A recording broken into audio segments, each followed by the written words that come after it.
গণঅভ্যুত্থানের পর শেখ হাসিনা সরকারের পতনের ফলে বাংলাদেশের অভিজাত ধনীদের মধ্যে নাগরিকত্ব পরিত্যাগের প্রবণতা বেড়েছে।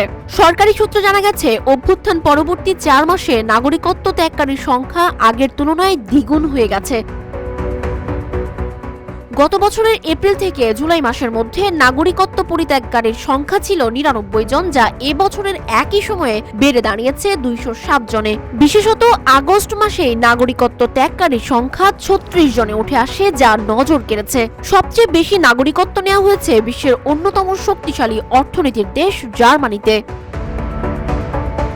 প্রচলিত ধারণা অনুযায়ী সাধারণত ভাগ্য গড়ার জন্য যুবকরা বিদেশে পাড়ি দেয়, তবে বর্তমানে যারা নাগরিকত্ব ত্যাগ করছেন তারা মূলত স্বাবলম্বী ও বিত্তশালী। তাদের অর্থ সম্পদ, সামাজিক মর্যাদা এবং উচ্চশিক্ষা সবকিছুই রয়েছে, তবে দেশের আইন শৃঙ্খলা পরিস্থিতির চরম অবনতির কারণে তারা দেশ ত্যাগে বাধ্য হচ্ছেন।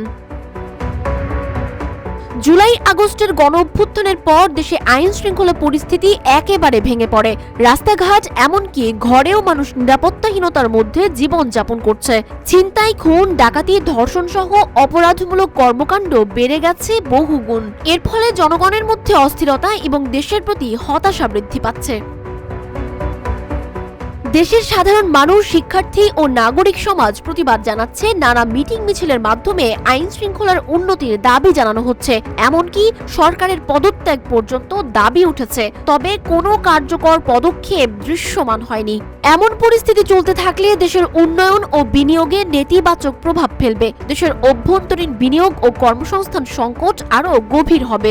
উচ্চবিত্ত শ্রেণীর দেশ ত্যাগের ফলে দেশীয় অর্থনীতিতে সংকট তীব্র থেকে তীব্রতর হবে এবং বিদেশি বিনিয়োগের অনীহা বাড়বে।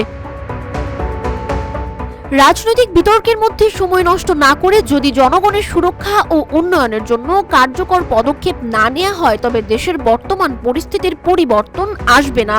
জনগণের দুঃখ কষ্ট অব্যাহত থাকবে এবং দেশীয় উন্নয়ন ব্যাহত হবে। সানজিদা আফরিন, সোনিয়া, রূপালী, বাংলাদেশ।